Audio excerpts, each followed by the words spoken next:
అనేక మందికి చక్కని వైద్యం అందించింది క్రైస్తవ మిషనరీలే కదా. అనేక సేవా కార్యక్రమాలు చేసిన వారు క్రైస్తవులే కదా. ఎందుకు ఇలా చేశారు మీరంటే, ఇది నా క్రీస్తు ప్రేమ అని చెప్పగలరు. క్రీస్తు ప్రేమ ప్రేమించడమే నేర్పించింది, క్షమించడమే నేర్పించింది, సేవ చేయడమే నేర్పించింది. యాండి బ్రతుకులకి ఉపకారము చేయడమే నేర్పించింది తప్ప దేశాన్ని పాడు చేయమని యేసుప్రభు ఎప్పుడూ చెప్పలేదు. దేశాన్ని ద్వేషించమని ఏనాడూ చెప్పలేదు. మతాలు మార్చమని యేసుప్రభు ఏనాడూ చెప్పలేదు. ఆ మాటకొస్తే యేసుక్రీస్తు ప్రభువే మతాలకి వ్యతిరేకం.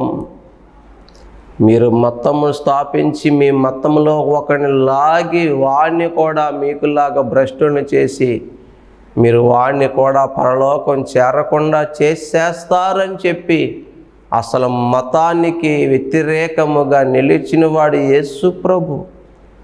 మరి ఇదేమిటండి క్రైస్తవ్యం? మరి ఏమిటి క్రీస్తు అంటే? ఏమిటి క్రీస్తు అంటే? ప్రేమ. మొదటి యోహాను 4:8 ఉంటుంది, దేవుడు ప్రేమస్వరూపి అయి ఉన్నాడు. ఎస్, యేసయ్యలో ఉన్నది ప్రేమ. ఆ ప్రేమే ప్రపంచానికి అందించమని మూర్ఖులైన మనుషులను, ద్రోహులైన మనుషులను, వ్యభిచారులను, దొంగలను, మాంత్రికులను, దుష్టులను, హానికరులను ఆకర్షించింది ఏంటి తెలుసా? యేసయ్యలో ప్రేమే. యేసుప్రభు ప్రపంచానికి చెప్పిన సందేశము కూడా ఏంటో తెలుసా? నిన్ను వలె నీ పొరుగు వారిని ప్రేమించు. నీ శత్రువు ఆకలిగా ఉంటే వాడికి ఆహారం పెట్టు. నీ శత్రువు దాహముతో ఉంటే వాడికి దాహానికి నీళ్ళు. ఇదిగో నీకు వస్త్రాలుంటే అది బీదలకి పంచిపెట్టు. ఇన్ని మంచి బోధల్లో ఏం కనపడుతుంది బిడ్డ? ప్రేమే కదా. ఎవరు చెప్పారండి యేసుక్రీస్తు వల్ల హానని? బిడ్డలారా, సహోదర భావం కలిగి ఉందాం, ఐక్యతగా ఉందాం. మనమంతా ఒక్కటే. ఈరోజు ప్రపంచం దేశాలుగా విడిపోయింది, దేశము రాష్ట్రాలుగా విడిపోయింది, రాష్ట్రం జిల్లాలుగా విడిపోయింది, జిల్లా మండలాలుగా విడిపోయింది, మండలం గ్రామాలుగా విడిపోయింది, గ్రామం వీధులుగా కాలనీలుగా విడిపోయింది. మనుషులు కులాల పేరుతో విడిపోయారు,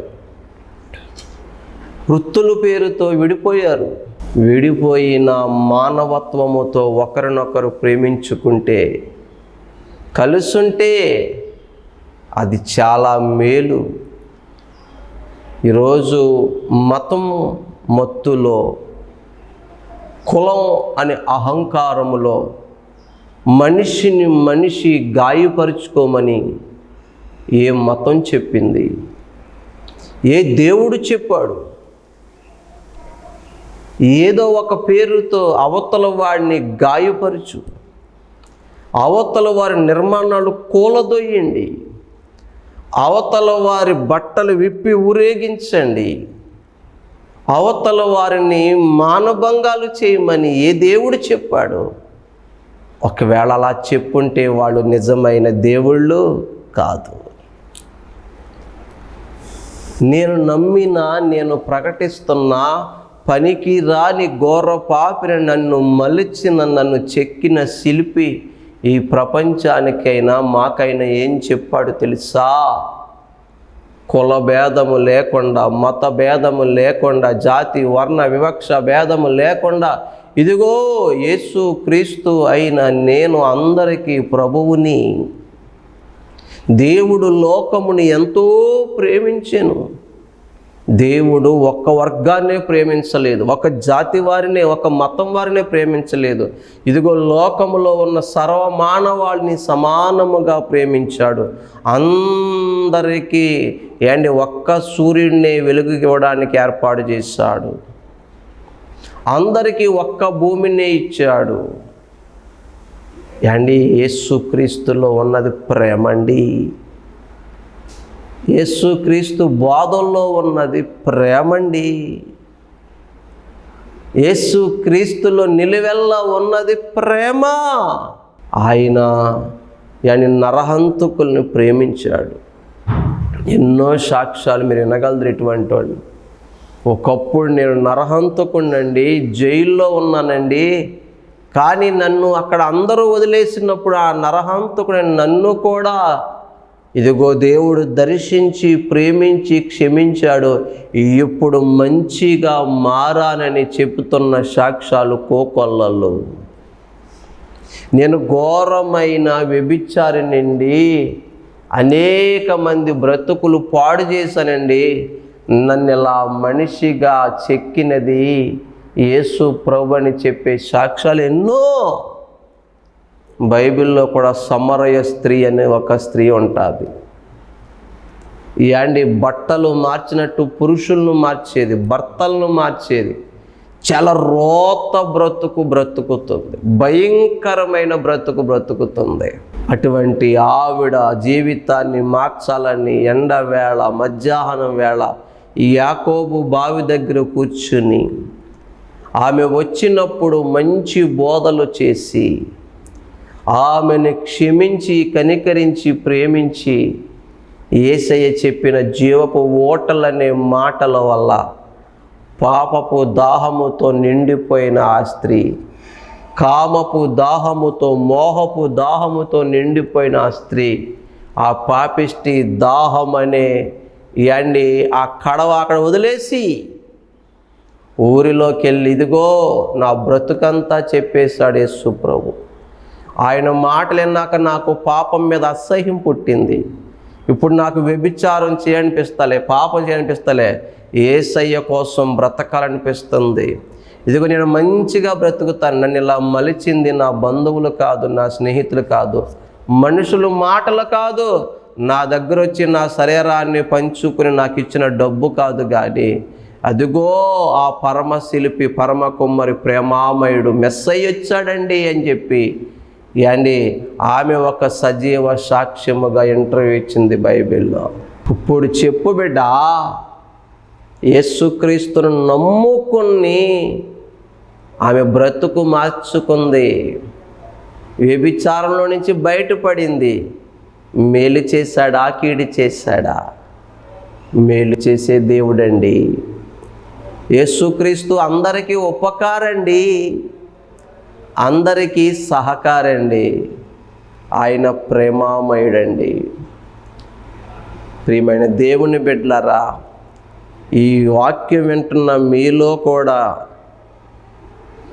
ఒకవేళ నువ్వు వ్యభిచారం అనే పాపంలో ఉన్నావేమో, నువ్వు నరహంతకుడువేమో, లేదా నీ భర్తకు తెలియకుండా రహస్య పాపంలో ఉన్నావేమో, నీ భార్యకు తెలియకుండా రహస్య పాపంలో ఉన్నావేమో. డియర్ బ్రదర్, సిస్టర్, నీ తల్లికి నీ తండ్రికి తెలియకుండా బాగా మేనేజ్ చేస్తూ అపవిత్రమైన కార్యకలాపాల్లో ఉన్నావేమో, డ్రగ్స్కి బానిసైపోయావేమో, గంజాయికి బానిసైపోయావేమో, తాగుడికి, స్త్రీ వ్యామోహానికి, పురుష వ్యామోహానికి బానిసైపోయావేమో. పాపము జుర్రుకున్నంతసేపు బాగానే ఉంది, కానీ ఆ పాపం చేసిన తర్వాత అది మిగిల్చే ఫలితం ఈరోజు నీ మనసును దహించి వేస్తుంది కదా, ఈరోజు నీ గుండె నలిగిపోతుంది కదా. నేను ఎలాగో పాపం చేసేసాను కదా, ఇంకెవరు క్షమిస్తారు, ఆ దేవుడు కూడా నీకు క్షమించలేడని ఆ పాపములోనే కొనసాగుతున్నావా? ఆ తప్పుడు మార్గములోనే వెళుతున్నావా? మంచి మాట చెప్పనా, నువ్వెంత ఘోర పాపివైనా స్టిల్ ఈ సమయానికి కూడా నువ్వు ఇంకా పాపములో ఉన్నా, నిన్ను ఎవరూ క్షమించలేదేమో కానీ, నిన్ను ఎవరూ చేర్చుకోలేదేమో కానీ, అందరూ నిన్ను అసహించుకుంటున్నారేమో కానీ, నేను ప్రకటిస్తున్నా, నేను అనుభవిస్తున్నా, నేను కలిగి ఉన్న యేసు ప్రభు అసహించుకునే దేవుడు కాదు, వెలివేసే దేవుడు కాదు, వద్దనుకునే దేవుడు కాదు.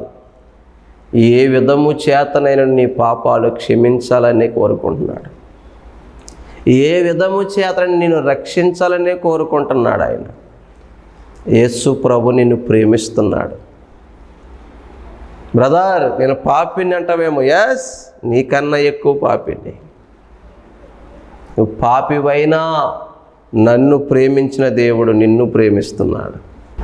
నువ్వు ప్రేమించిన నీ ప్రియుడు నిన్ను మోసం చేశాడేమో. నీవు ప్రేమించిన నీ ప్రియురాలు నిన్ను మోసం చేసిందేమో. నీ భార్య నిన్ను మోసం చేసి వేరొక పురుషుడు కౌగిటికి వెళ్ళిందేమో. నీ భర్త నిన్ను మోసం చేసి అక్రమ సంబంధంలో ఉన్నాడేమో. నీ బిడ్డలు సైతం నిన్ను ప్రేమించలేకపోతున్నారేమో. నువ్వెంతటి ఘోర పాపివైనా నిన్ను ప్రేమించే దేవుడు యేసు ప్రభు, నిన్ను క్షమించే దేవుడు యేసు ప్రభు, నిన్ను రక్షించి నీ బ్రతుకును మార్చగలిగిన వాడు యేసు ప్రభు. ఆయన ప్రేమా స్వరూపి.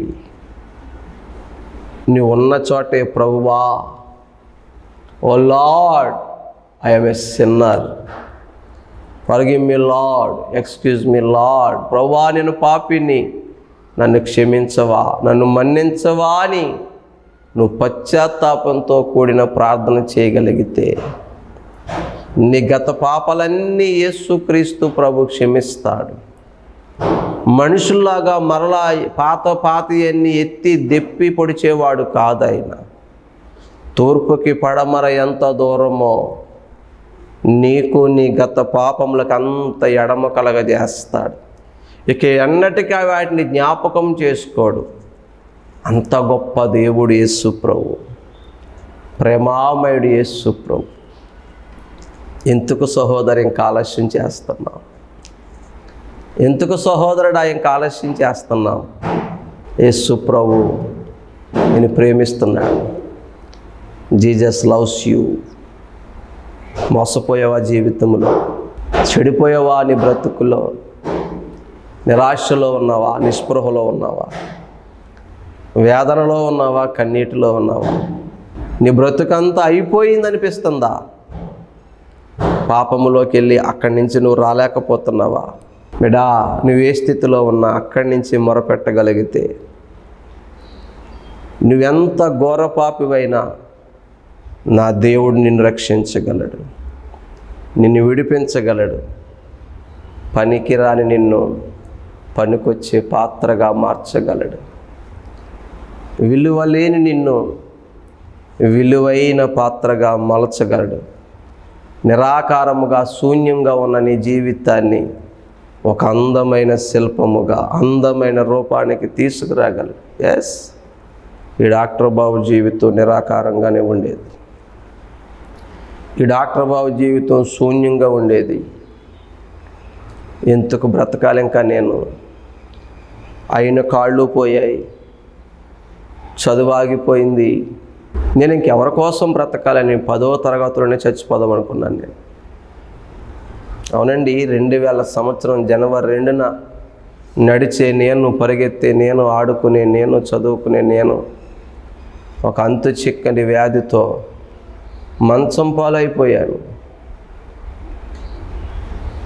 చదువు ఆగిపోయింది, 10వ పరీక్షలు కూడా రాయలే. అన్నీ మంచం మీదే. నా తోటోళ్ళందరూ ఆడుకుంటున్నారు, నా తోటోళ్ళందరూ చదువుకుంటున్నారు. నా బ్రతికలుగా అయిపోయింది. డాక్టర్లు బాగు చేయలేకపోయారు. అయ్యో ఇంకా అయిపోయింది నా బ్రతికని ఏడ్చారు. చచ్చిపోతే వదిలిపోద్దని ప్రయత్నాలు చేశారు. చావు రాలేదు. ఇప్పుడు నేను అనుకుంటున్నాను, నా ఆలోచన వేరు, దేవుడి ప్రణాళిక వేరు. నువ్వేదో అనుకుంటున్నావు బ్రదర్, సిస్టర్. నీ పట్ల దేవుడికి ఒక ప్రణాళిక ఉంది. దేవుడు నిన్ను ఒట్టిగా పుట్టించలేదు. నీ పట్ల ప్రణాళిక ఉంది. నేను అనుకున్నాను ఇంతే, నా బ్రతుకు వేస్ట్. నా వల్ల అందరికీ భారము బాధ తప్ప ఏముంది, waste, I'm waste fellow, I'm failure. ఇలాగే ఆలోచనలు, నిరాశతో కూడిన ఆలోచనలు, చనిపోదామన్న ఆలోచనలు. అద్భుతం చెప్పమంటారా? తర్వాత నా దేవుడు ఎంఎస్సి బిఈడి దాకా చదివించాడు, లెక్చరర్ జాబ్ కూడా ఇచ్చాడు. తెలుసా? పనికి రానోళ్ళని పనికొచ్చే పాత్రలుగా మార్చేవాడు యేసు ప్రభు. పనికి రాని నన్ను నీవు కోరుకున్నావు, పనికొచ్చే పాత్రగా మార్చుకున్నావు. పనికి రానోడిని ఈరోజు నేను గొప్ప దైవజనుడిగా దేవుని కృపలో వాడబడుతున్నాను. ఈ రూపాన్ని చెక్కిన పరమశిల్పి ఎవరయ్యా? యేసు ప్రభు. విలువలేని నన్ను నీవు ఎన్నుకున్నావు, విలువైన పాత్రగా మలచుకున్నావు. ఏ విలువ ఉంటుందండి మాలాంటి వికలాంగులకి? ఏ విలువ ఉంటుందండి మాలాంటి పేదవాళ్ళకి? కానీ ఈ లోకానికి విలువ లేనివాడిని, ఈ లోకం చేత ద్వేషించబడిన, ఈ లోకానికి పనికిరాని వ్యక్తిని కూడా ఈరోజు విలువైనటువంటి పాత్రగా మలిచాడు యేసు ప్రభు. నిజమండి, 25 సంవత్సరాల క్రితం ఆరిపోవలసిన నా దీపాన్ని నా దేవుడు వెలిగించాడు. ఈరోజు నేను సజీవంగా ఉన్నాను. ప్రియమైన దేవుని బిడ్డలారా, నించుంటే నీ ఎముకలు విరిగిపోయే వింత వ్యాధి వచ్చింది నాకు. కానీ మంచం మీద ఉన్న నన్ను తీసుకొచ్చి ఈరోజు బలిపీఠాల మీద పెట్టి బోధలు చేయిస్తున్నాడు. ఆమేన్. దేవునికి మహిమ కలుగును గాక. ఆమేన్. నా దేవుడికి ఏదైనా సాధ్యమే. వివాహమే అవదనుకున్న నాకు దేవుడు చక్కని భార్యనిచ్చాడు. పిల్లలే పుట్టరని ఎన్నో మాటలు పడ్డా మాకు, గుడ్రాలా అని నా భార్యని ఎన్నో నిందలు. వీడు కుంటోడు, సంసారానికి పనికిరాడు, వీడు మిషన్లతో పిల్లల కనాలంతే ఎన్నో నిందలు, ఎన్నో అవమానాలు. అద్భుతం చెప్పమంటారా? నా దేవుడు నాకు 2 మగబిడ్డలను ఇచ్చాడు. దేవునికి స్తోత్రం. అడుగడుగునా ఇన్ని మేళ్ళు చేసింది ఎవరు? అడుగడుగునా నా వెన్నంటి ఉన్నది ఎవరు? అడుగడుగునా నన్ను బలపరుస్తుంది ఎవరు? ఈ స్థితిలో, ఈ స్థాయిలో నిలబెట్టింది ఎవరు? యేసు ప్రభు. Without Jesus I am nothing. Doctor Babu అనే ఒక హ్యాండిక్యాప్డ్ పర్సన్ జీరో, నథింగ్.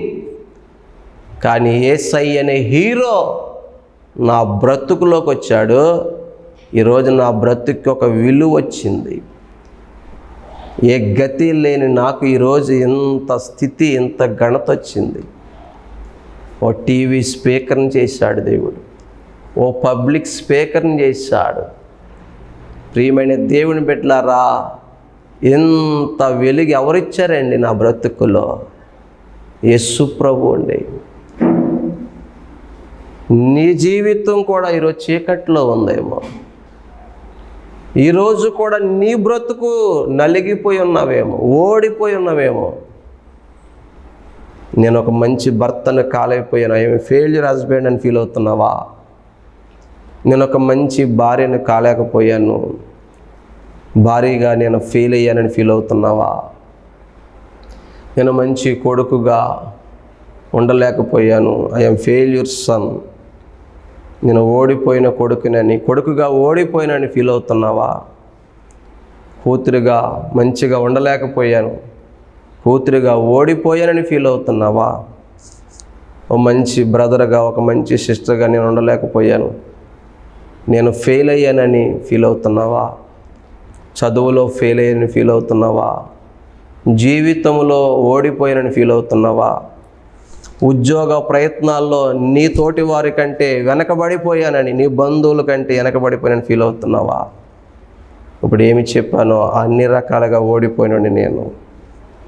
ఒకవేళ నువ్వు ఆ స్థితిలో ఉండి ఫీల్ అవుతే చెప్పనా, నువ్వు ఓడిపోయిన దానివైనా, ఏ రకంగా నువ్వు నిరాశలో ఉన్నా ఒక్కసారి యేసు వైపు చూడు. ఒక్కసారి యేసు క్రీస్తు ప్రభువుని నమ్మి ప్రార్థన చేసి చూడు. నీ దశ మార్చేయగలిగిన వాడు యేసు ప్రభు. నీ చరిత్రను తిరగరాయగలిగిన వాడు యేసు ప్రభు. మారా వంటి నీ జీవితాన్ని మధురముగా మార్చగలిగిన వాడు యేసు ప్రభు. కృంగిపోయిన నిన్ను మరలా లేవనెత్తగలిగి దేశం యొక్క ఉన్నత స్థలం మీద నిలబెట్టగలిగిన వాడు యేసు ప్రభు. ఎక్కడ అవమానించబడుతున్నావో, ఎక్కడ ద్వేషించబడుతున్నావో, ఎక్కడ నిందించబడుతున్నావో మరలా అక్కడే నీ తల పైకెత్తి నిన్ను గొప్పగా ఈ ప్రపంచానికి పరిచయం చేయగలిగిన ఏకైక దేవుడు యేసు ప్రభు. ఈ ప్రపంచానికి నువ్వు అవసరం లేదేమో, నీ బంధువులకి నీ స్నేహితులకి నువ్వు పనికిరాని వ్యక్తివేమో. పనికిరాని వ్యక్తులను కూడా పనికొచ్చేవారిగా మార్చగలిగిన వాడు యేసు ప్రభు. పామరులని పండితులను చేయగలిగిన వాడు యేసు ప్రభు. యేసు ప్రభు శిష్యుల గురించి మీకు తెలిసే ఉంటుంది, వినే ఉంటారు. పేతురు ఉన్నాడు కదా, యేసు ప్రభు శిష్యులలో ఒకడు. చదువురాని వాడు, పామరుడు. రాత్రంతా ప్రయాసపడి వల వేస్తే ఒక చేపైనా పట్టడం కూడా చేత కాని వాడే పేతురు. చేపలు పట్టడం కూడా సరిగా చేత కాని పేతురుని మనుషులు పట్టే జాలరిగా మార్చిన వాడు యేసు ప్రభు. గోచి పట్టుకుని వేటాడుకొని చేపలు పట్టుకుని అమ్ముకునే ఒక పామురుని నిలువుటంగి విచ్చి అపోస్తులుడుగా బోధకుడుగా చేసిన గొప్పవాడు యేసు ప్రభు. పేతురు నీడపడితే అద్భుతాలు జరిగే స్థాయికి తీసుకొచ్చిన వాడు యేసు ప్రభు. ఎవరండి పేతురు? పామరుడే కదా. ఎవరండి పేతురు? రాత్రంతా ప్రయాసపడి ఒక చేప కూడా పట్టలేకపోయామని బాధపడినోడే కదా, నిరాశపడినోడే కదా. కానీ ఎటువంటి వాడిని చేశాడు తెలుసా? అలా పేతురు జీవితాన్ని మలిచింది, నిర్మించింది, చెక్కింది ఎవరో తెలుసా? పరమ శిల్పి అయిన, నజరేయుడైన, ప్రేమస్వరూపి అయిన నేను ప్రకటిస్తున్న యేసు క్రీస్తు. ఎంతమంది జీవితాలు మార్చిన దేవుడు నీ జీవితం కూడా మార్చగలడు. ఎంతమందిని దీవించిన దేవుడు నిన్ను, నీ కుటుంబాన్ని దీవించగలడు. ప్రియమైన దేవుని బిడ్డ, నమ్ముట నీ వలనైతే నమ్మువానికి సమస్తము సాధ్యమే అన్నాడు.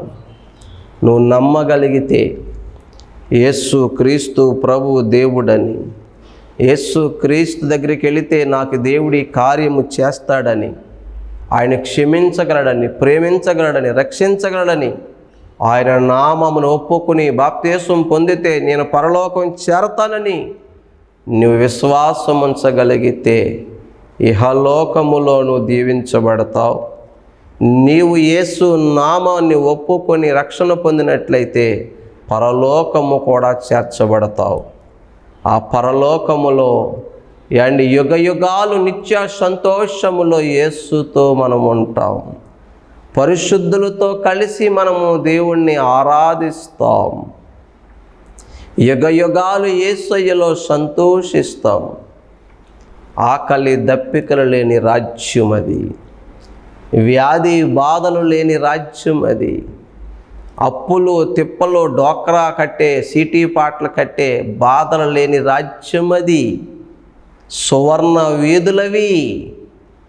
ప్రియమైన దేవుని బిడ్డలారా, అది ఎంతో మహిమకరమైనటువంటి రాజ్యం, పరలోక రాజ్యం. ఆ పరలోక రాజ్యము నిన్ను నన్ను చేర్చాలనే ఆ పరమదేవుడు, లోకరక్షకుడు నరుడుగా ఈ లోకానికి వచ్చి 33.5 సంవత్సరాలు మానవుడిగా బ్రతికి ఈ ప్రపంచానికి ఎన్నో బోధలు చేసి సర్వమానవాళి పాప క్షమాపణ కోసం, విమోచన కోసం, విడుదల కోసం రక్తము కార్చి ప్రాణం పెట్టి ఇదిగో ప్రపంచ మానవాళ్ళందరికీ రక్షణ కార్యం జరిగించి అందరూ భయపడుతున్నా, అందరూ తల వంచిన ఆ మరణంలోకి వెళ్ళి మరణాన్ని తన స్వాధీనంలోని తీసుకుని చావుకే చావును చూపించి, చావునే చంపి, మరణానికున్న ముళ్ళు విరిచి, మరణమా నీ ముల్లెక్కడా, మరణమా నీ విజయం ఎక్కడా అని మరణాన్ని గెలిచిన మృత్యుంజయుడు యేసు ప్రభు, మరణాన్ని గెలిచిన యేసు ప్రభువు ఆరోహణమై దేవుడి దగ్గరికి పరలోకం వెళ్ళిపోతూ, నేను మరలా వస్తాను, నేను మిమ్మల్ని తీసుకెళ్తాను, సిద్ధపడండి అని చెప్పాడు. ఇదిగో రెండవ రాకడలో ఆ యేసు ప్రభు రాబోతున్నాడు. నీవు ఇప్పుడైనా నీ పాపాలు ఒప్పుకోగలిగితే, యేసు క్రీస్తు వైపుకి తిరగగలిగితే నిన్ను రక్షించి, నిన్ను ఇదిగో తన బిడ్డగా, తన సొత్తుగా మార్చుకుని యుగయుగాలు ఆ మహిమ రాజ్యములో, పరలోక రాజ్యములో ఉండే గొప్ప కృప దేవుడిని మీకు అనుగ్రహిస్తాడు. ఇంకెందుకు ఆలస్యం? త్వరపడండి. ఇప్పుడే యేసు క్రీస్తు వైపు చేతులు చాచి, ప్రభువా నువ్వు కావాలి, నేను ఘోర పాపి, నన్ను క్షమించు, ఆ పరలోకము కావాలని నువ్వు ప్రార్థన చేయగలిగితే, నన్ను చెక్కిన, నన్ను మలిచిన దేవుడు, ఎంతోమంది భక్తుల జీవితాలను మలిచిన దేవుడు, నిర్మాణకుడు, పరమశిల్పి, నీ జీవితాన్ని కూడా మలచి మార్చి ఒక అందమైన రూపములోకి, పనికొచ్చే పాత్రగా మార్చి, నా దేవుడు నిన్ను గొప్ప స్థితిలో పెట్టి ఇహలోక ఆశీర్వాదాలు, పరలోక ఆశీర్వాదాలతో దీవిస్తాడు. అన్నిటికి మించి పరలోక రాజ్యము చేరుస్తాడు. అట్టి కృప దేవుడు మీ అందరికీ దయచేయునుగాక. ఆమేన్. ప్రార్థన చేద్దాం. పరిశుద్ధుడా, ప్రేమ స్వరూపి, నన్ను చెక్కిన నా శిల్పి, ఎంతోమంది జీవితాలు మలిచిన పరమ కుమ్మరి, ఈ సమయంలో ఈ వాక్యం ఎంతమంది అయితే విన్నారో, ఎంతమంది అయితే నైనా భయంకరమైన స్థితిలో ఉన్నారో, వారందరి జీవితాలు మార్చండి అయ్యా, మలచండి అయ్యా, రక్షించండి అయ్యా. వారు నీ బిడ్డలే, నీ రాజ్యానికి వారసులుగా చేయండి. ఆ పాప బంధకాల నుంచి, సాతాను కాడి నుంచి విడిపించి వారికి నూతనమైన జీవితం ఇవ్వండి నాయన. నూతన సృష్టిగా మార్చండి నాయన. ఎవడైనా క్రీస్తునందు నిలవాడు నూతన సృష్టి అన్నాం. మీరు నూతన సృష్టిగా మార్చుమని యేసు నామమున ప్రార్థిస్తున్నాను పరమ తండ్రి. ఆమేన్. మీ అందరికీ వందనాలు. Praise the Lord. May God bless you all.